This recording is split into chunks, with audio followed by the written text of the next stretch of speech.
আজকে সকাল থেকে ব্রিগেডমুখী শহর কলকাতা, ব্রিগেডমুখী বিভিন্ন জেলা তৃণমূল কংগ্রেস কর্মী সমর্থকরা ব্রিগেডমুখী। যে ব্রিগেডে জনসভা হয় সেই ব্রিগেড থেকে আজকে ব্যতিক্রমী কর্মসূচি তৃণমূল কংগ্রেসের।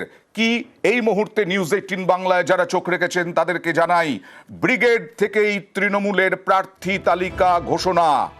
ব্রিগেড থেকেই তৃণমূলের প্রার্থী তালিকা, অর্থাৎ 42টি লোকসভা আসনে এ রাজ্যে কারা কারা তৃণমূলের প্রার্থী তা আজই ঘোষণা।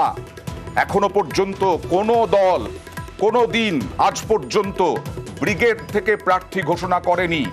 তৃণমূলও এই প্রথম ব্রিগেড থেকে প্রার্থী ঘোষণা করবে এমনটাই জানা যাচ্ছে। কথা বলবো প্রতিনিধি আবিরের সঙ্গে। আবির, প্রথমে এই 42টি আসন ছাড়া আর কোন কোন আসন এবং কেন ভাবনা এরকম, এইটা যদি একটু বলো।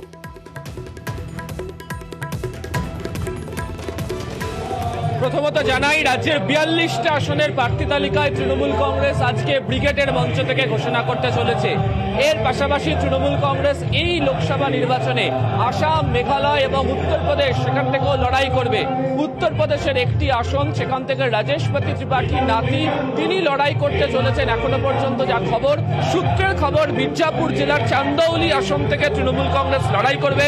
সমাজবাদী পার্টি অখিলেশ যাদবের দল তৃণমূল কংগ্রেসকে এই আসনে লড়াই করার ক্ষেত্রে পূর্ণ সহযোগিতা করবে বলে তৃণমূল কংগ্রেসকে জানিয়েছে। কিছুদিন আগে কিরণময় নন্দ তিনি কলকাতাতে এসেছিলেন, সূত্রের খবর সেই সময় তার সঙ্গে এই বিষয় নিয়ে চূড়ান্ত কথা হয়েছে। জানা যাচ্ছে যে মেঘালয়ের যে তুরা আসন থেকে তৃণমূল কংগ্রেস লড়াই করতে চলেছে। তুরা আসন থেকে মুকুল সাংমার পরিবারের কোন সদস্য বা চার্লস পিংরো তিনি লড়াই করতে পারেন। আসামের 2 থেকে 4টি আসনে তৃণমূল লড়াই করছে এবং অয়ন্দা তোমার মনে থাকবে যে গত 7 তারিখে যখন মমতা বন্দ্যোপাধ্যায়, অভিষেক বন্দ্যোপাধ্যায় কলেজ ঘাট থেকে মিছিলে হাঁটছিলেন, তখন এসপ্ল্যানেডের মঞ্চ থেকে, ডরিনা ক্রসিং এর মঞ্চ থেকে মমতা বন্দ্যোপাধ্যায় তৃণমূল কংগ্রেসের রাজ্যসভার সাংসদ সুস্মিতা দেবকে তিনি জানতে চেয়েছিলেন যে আসামের সমস্ত কিছু আলোচনা হয়ে গেছে তো, ফলে আসাম থেকেও লড়াই করতে চলেছে। এইবার রাজ্যের যে 42টা আসনে তৃণমূল কংগ্রেস প্রার্থী তালিকা ঘোষণা করবে, তার মধ্যে একাধিক আসনে বেশ কিছু চমক থাকতে চলেছে, নতুন মুখ আসতে চলেছে, বেশ কিছু পুরনো মুখ বাদ পড়তে পারে এমনই তৃণমূল সূত্রের খবর। এর পাশাপাশি যে আসনগুলোকে নিয়ে নজরে থাকছে তার মধ্যে থাকছে হচ্ছে দার্জিলিং আসন, নজরে থাকছে হচ্ছে কোচবিহার আসন, নজরে থাকবে হচ্ছে বহরমপুর আসন, নজরে থাকবে হচ্ছে দক্ষিণ কলকাতা আসন, এছাড়া নজর করার মতো থাকবে হচ্ছে যাদবপুর এবং বসিরহাট আসন। এই আসনগুলোকে নিয়ে ইতিমধ্যে আলোচনা শুরু হয়েছে। এর পাশাপাশি যে নাম নিয়ে গত কয়েকদিন ধরে চর্চা চলছিল, অর্থাৎ ব্যারাকপুর যে আসনে তুমি জানো যে অর্জুন সিং সাংসদ, যদিও তাকে টিকিট দেওয়া হলে বিরোধিতা করবেন, দলের 2 বিধায়ক বারবার বলছিলেন। আজকে ব্রিগেডের মূল মঞ্চের প্রথম সারিতে একদম চেয়ারে অর্জুন সিংকে দেখতে পাওয়া যাচ্ছে যে তিনি সেখানে বসে রয়েছেন। ফলে বিভিন্ন যে নাম রয়েছে, বিভিন্ন নাম নিয়ে এই মুহূর্তে চর্চা। তবে যে কথা তুমি শুরু করেছিলে অয়ন্দা, একদমই তাই। তৃণমূল কংগ্রেস প্রথাগতভাবে প্রার্থী তালিকা লোকসভাই হোক বা বিধানসভাই হোক কালীঘাট থেকেই ঘোষণা করে। মমতা বন্দ্যোপাধ্যায়ের বাড়ির যে অফিস, সেখান থেকে ঘোষণা করা হয়। এই প্রথমবার দেখতে পাওয়া যাচ্ছে যে তৃণমূল কংগ্রেস ব্রিগেড থেকে প্রার্থী তালিকা ঘোষণা করতে চলেছে এবং এই জায়গা থেকে প্রার্থী তালিকা ঘোষণা করার কারণ হিসাবেই বলে মনে করা হচ্ছে যে এই লক্ষাধিক মানুষের সামনে প্রার্থীদেরকে পরিচয় করিয়ে দেওয়ার সুযোগ, 2 যে কেন্দ্রের প্রার্থী হচ্ছেন সকলের সামনে প্রার্থীর কথা বলে দেওয়া হচ্ছে। এক্ষেত্রে দাঁড়িয়ে কারোর যদি কোনো ধরনের ক্ষোভ থেকে থাকে, সেই ক্ষোভ যে কাজে লাগবে না সেই বার্তাও এই মঞ্চ থেকে দিয়ে দেওয়া হবে। এবং অবশ্যই যেহেতু বিজেপি আগেই প্রার্থী তালিকা ঘোষণা করেছে, তৃণমূল কংগ্রেসের প্রার্থী তালিকা ঘোষণা করতে গিয়ে তার প্রার্থীদের পরিচয় আরও একবার সকলের সামনে করিয়ে দিতে চায় এবং তাদের তৃণমূল মনে করে যে আদর্শগত দিক থেকে, রাজনৈতিক লড়াইয়ের দিক থেকে ব্রিগেডের সমাবেশের বিকল্প কিছু হবে না। তাই সেই কারণে ব্রিগেডের মঞ্চ থেকে এই প্রার্থী তালিকা ঘোষিত হতে চলেছে, এমনটাই তৃণমূল কংগ্রেস সূত্রে খবর। একেবারে আবির, সংবাদ মাধ্যম তো সবসময় প্রচার করে, কিন্তু এই রকম লাখো মানুষের ভিড়ের মাঝে প্রার্থী তালিকা প্রকাশ একটা তাৎপর্যপূর্ণ, রাজনীতির ক্ষেত্রে রাজনৈতিক মহলও একাংশ মনে করছে এবং এটাও একটা নতুন চমক। প্রার্থী তালিকায় চমক তো থাকবেই, কিন্তু এটাও একটা নতুন চমক। ব্রিগেডের সভা থেকে প্রার্থী তালিকা ঘোষণা তৃণমূল করছে এবারই প্রথম, কোন রাজনৈতিক দল করছে এবারই প্রথম ব্রিগেড থেকে প্রার্থী তালিকা। অর্থাৎ 42 জন প্রার্থী কারা এই লাখো মানুষ জেনে যাবেন এবং তাদের সঙ্গে ওই যে র্যাম্প করা হয়েছে একেবারে শেষ পর্যন্ত জনসভার, সেই র্যাম্পে তাদের নতুন মুখ বা পুরনো মুখ যারাই প্রার্থী হবেন তাদেরকে পরিচয় করিয়ে দেওয়া, জনসংযোগ করানো, সমস্ত কাজটা সেরে ফেলতে চাইছেন তৃণমূল নেতৃত্ব। যেটা বলছিলাম জাস্ট 5 মিনিট আগে 11টার সময় জনসভার কাজ শুরু হয়ে গেছে সাংস্কৃতিক অনুষ্ঠান দিয়ে।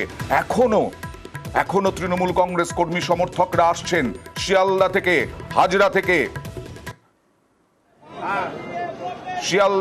হাজরা থেকে, শ্যামবাজার থেকে, ব্রিগেডমুখী।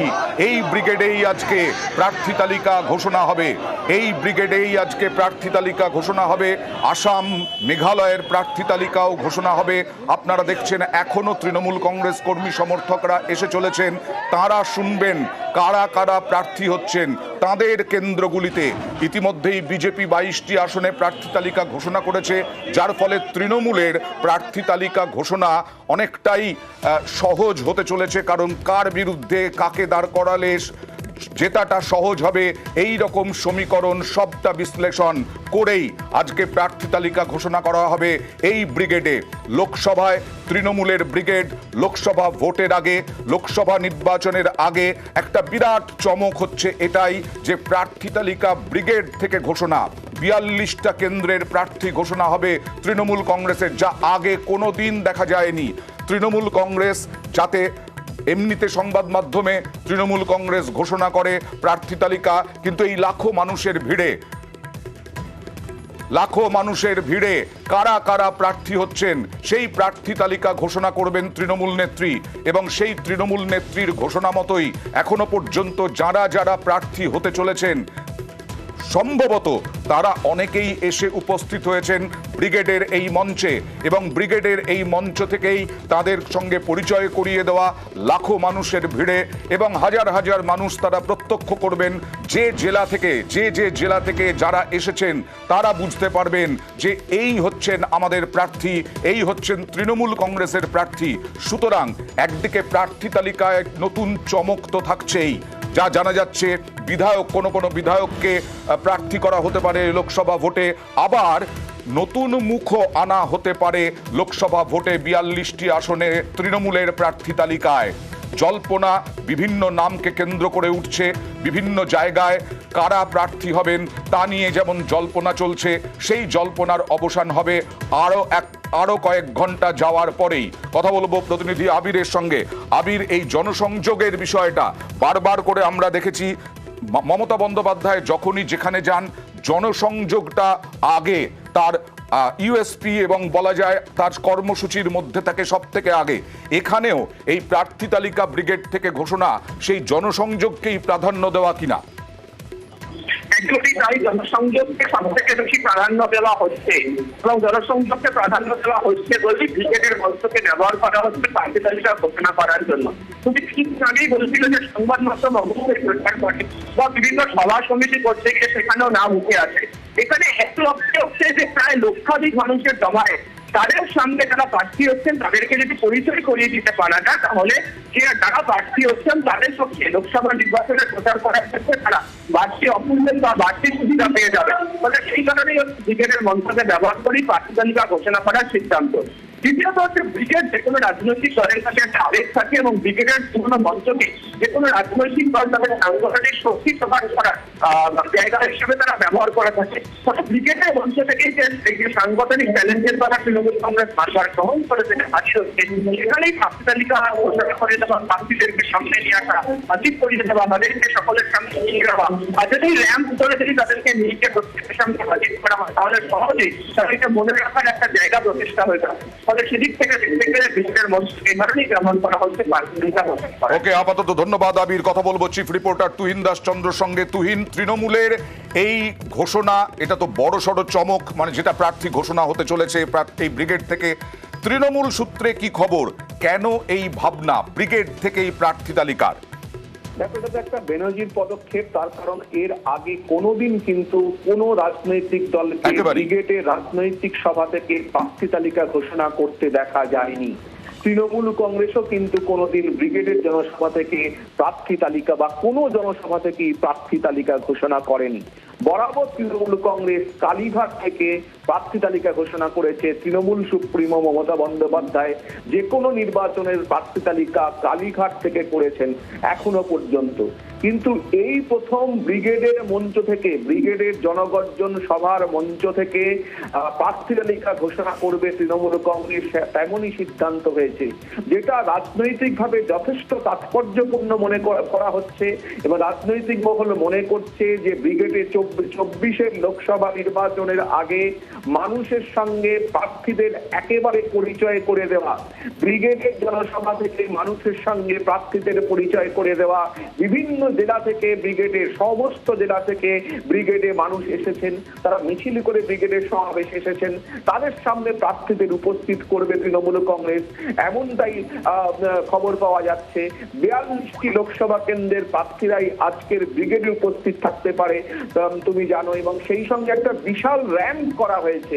সেই র্যাম্পে এই তৃণমূল কংগ্রেসের প্রার্থীরা হাঁটবেন, তাদেরকে জনগণের একেবারে মধ্যে তারা পৌঁছে যাবেন, এমনটাই মনে করা হচ্ছে এবং এমনই পরিকল্পনা রয়েছে তৃণমূল কংগ্রেসের। অর্থাৎ ব্রিগেডের মঞ্চ থেকে এই যে প্রার্থী তালিকা ঘোষণার যে চমক, যেটা রাজনৈতিকভাবে লোকসভা নির্বাচনের আগে, 24 লোকসভা নির্বাচনের আগে যথেষ্ট গুরুত্বপূর্ণ মনে করা হচ্ছে। এবং প্রার্থী তালিকাতেও একাধিক চমক থাকছে। এই 42টি লোকসভা কেন্দ্রের কারা কারা প্রার্থী হচ্ছেন তা নিয়ে যেমন মানুষের মধ্যে আগ্রহ রয়েছে, বিভিন্ন কেন্দ্রের এই 42টি লোকসভা কেন্দ্রের সাধারণ মানুষের মধ্যে, ভোটারদের মধ্যে আগ্রহ রয়েছে, তেমনি অন্যান্য রাজনৈতিক দল এবং রাজনৈতিক মহলের কাছে আগ্রহ রয়েছে। কারা 42টি লোকসভা কেন্দ্রের প্রার্থী হতে চলেছেন সেটা কিছুক্ষণ পরেই, অর্থাৎ ব্রিগেডের সভা থেকে তৃণমূল নেত্রী ঘোষণা করবেন। এবং বেশ কয়েকটি নতুন মুখ এবং বেশ কিছু চমক প্রার্থী তালিকায় থাকছে বলে আমাদের কাছে খবর রয়েছে। বেশ কয়েকটি নাম আমাদের কাছে এসে পৌঁছেছে যারা যারা প্রার্থী হতে পারেন তৃণমূল কংগ্রেসের। অর্থাৎ 42টি লোকসভা কেন্দ্রের কারা কারা প্রার্থী হতে পারেন তার বেশ কয়েকটি নাম আমাদের কাছে ইতিমধ্যে এসে পৌঁছেছে। তার মধ্যে রাজ চক্রবর্তীর নাম, যিনি ব্যারাকপুর থেকে দাঁড়াচ্ছেন বলে খবর। রচনা ব্যানার্জি, তুমি জানো অভিনেত্রী রচনা ব্যানার্জি, তার নাম উঠে আসছে। সৌগত রায়ের নামও আসছে দমদম থেকে। সায়নী ঘোষের নাম কিন্তু প্রার্থী হিসেবে উঠে আসছে। যাদবপুর কেন্দ্র থেকে সায়নী ঘোষের নাম একটা উঠে আসছে। কিন্তু এগুলো সবই জল্পনা এবং চর্চায় রয়েছে। প্রার্থী তালিকা ঘোষণা যখন হবে তখন কিন্তু জানা যাবে প্রকৃত কারা প্রার্থী হচ্ছেন। এখনো পর্যন্ত রচনা ব্যানার্জি, রাজ চক্রবর্তী, সৌগত রায়, সায়নী ঘোষ, সুদীপ বন্দ্যোপাধ্যায়, মালা রায়, উত্তম বারিক, অসীমা পাত্র, কীর্তি আজাদ, অজন্তা বিশ্বাসের নাম উঠে আসছে। যিনি অনিল বিশ্বাসের মেয়ে, সিপিআইএম এর রাজ্য সম্পাদক ছিলেন অনিল বিশ্বাস। সেই অনিল বিশ্বাসের মেয়ে অজন্তা বিশ্বাসের নামও কিন্তু উঠে আসছে। প্রসূন ব্যানার্জির নাম উঠে আসছে, সম্পাদ ধারার নাম উঠে আসছে। দেব আছেন ঘাটাল থেকে প্রার্থী হতে পারেন দেব। এই ধরনের প্রচুর নাম কিন্তু উঠে আসছে। শতাব্দী রায়ের নাম আছে। এরকম বেশ কয়েকটি নাম আমাদের কাছে এসেছে। এগুলো চর্চায় রয়েছে, সম্ভাবনায় রয়েছে। কিন্তু শেষ পর্যন্ত তৃণমূল নেত্রী আজকের ব্রিগেডের সভা থেকে কাদের নাম ঘোষণা করেন এবং প্রার্থী তালিকায় 42টি লোকসভা কেন্দ্রের প্রার্থী তালিকায় কারা থাকেন সেটাই কিন্তু একটু পরে পরিষ্কার হয়ে যাবে, যখন ব্রিগেডের মঞ্চ থেকে, নজিরবিহীন ভাবে ব্রিগেডের মঞ্চ থেকে তৃণমূল সুপ্রিমো মমতা বন্দ্যোপাধ্যায় এই 42টি লোকসভা কেন্দ্রের প্রার্থী তালিকার নাম ঘোষণা করবেন 24 নির্বাচনের। আপাতত ধন্যবাদ তুহিন। আমরা আবারও আপনাদের জানাই, এই মুহূর্তে যারা নিউজ 18 বাংলায় চোখ রেখেছেন, এই ব্রিগেড, লাখো মানুষের ভিড়, হাজার মানুষের ভিড়, তা তো থাকবেই, আরো হয়তো কিছু চমক থাকবে। কিন্তু বড় সড়ো চমক হচ্ছে, সব থেকে বড় ব্রেকিং হচ্ছে এবং সব থেকে ব্যতিক্রমী ঘটনা যেটা কর্মসূচি তৃণমূলের, তা হলো তৃণমূল নেত্রী মমতা বন্দ্যোপাধ্যায় এই ব্রিগেডের জনসভা থেকে এই 42টি আসনের প্রার্থী তালিকা ঘোষণা করবেন। আর এই ব্রিগেড এখন জনসাধারণ, তৃণমূল কংগ্রেসের কর্মী সমর্থকদের ভিড়, বিভিন্ন জায়গা থেকে মিছিল আসছে এখনো। শিয়ালদা, শ্যামবাজার সব ব্রিগেডমুখী। 11টা থেকে শুরু হয়ে গেছে আনুষ্ঠানিকভাবে এই জনসভার কাজকর্ম, সাংস্কৃতিক অনুষ্ঠান দিয়ে। আমরা এই খবরে থাকবো, আরও এরকম বিগ ব্রেকিং, আরও অনেক আপডেট দিতে থাকবো।